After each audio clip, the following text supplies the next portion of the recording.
বন্ধুরা, আজকে আমি আপনাদের জন্য নিয়ে চলে এসেছি আবারও একটা কাঁচা কদবেল। সেই যেখানে আমি হনুঠগা হয়ে ঠকেছিলাম সেখানে দুটো আপনাদেরকে করে দেখিয়েছিলাম কাঁচা, আজকে একটা করে দেখাবো পোড়ানো। তাই আমি এখানে এই যে আমার উনুন নেই, আমি এখানে একটা মাটির হাঁড়ির মধ্যে দিয়ে দিয়েছি আগুন। এর মধ্যে কিন্তু কদবেলটা পুড়াতে দিয়ে দেবো। আগুনগুলো ঘষির মধ্যে চারা করে দিয়ে দিয়েছি। কদবেলটা 10 মিনিট মতো পুড়বে, তারপরে তুলে আপনাদের আবার দেখাবো।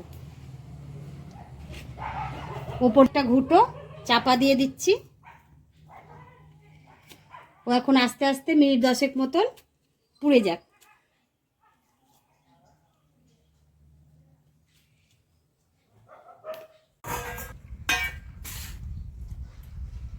এই দেখুন বন্ধুরা, আমার বেলটা কিন্তু খুব সুন্দর পারফেক্টভাবে পুড়ে গিয়েছে। তাহলে বেলটাকে এবার আমি তুলে নেব।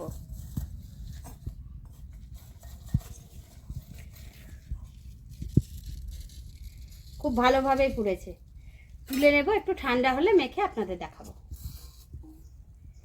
দেখেছেন কত সুন্দর উনুন ধোয়া হচ্ছে।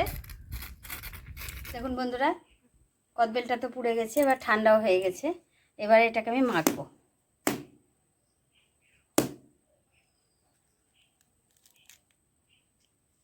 এই দেখুন খুব ভালোভাবে সেদ্ধ হয়ে গেছে।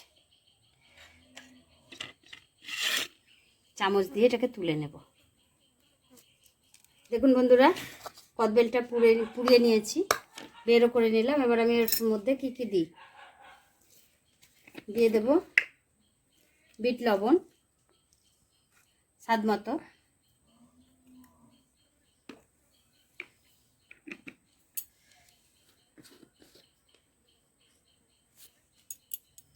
গোলমরিচ গুঁড়ো দিচ্ছি, ঝাল করার জন্য কাঁচা লঙ্কা কুচানো আর পুদিনা পাতা কুচানো।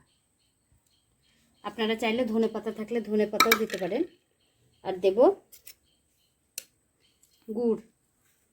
আজকে গুড় দিয়ে মাখবো, পুড়িয়ে মাখছি তো তাই গুড় দিয়ে।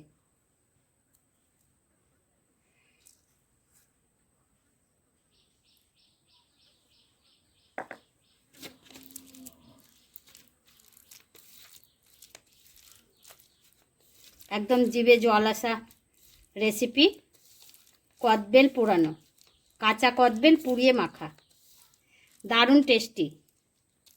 এটা আপনারা ভাতের সাথেও খেতে পারেন, একদম চাটনির মতন হয়ে যাবে, খেতেও দারুণ লাগবে। মাখতে মাখতেই জিভে জল চলে আসলো,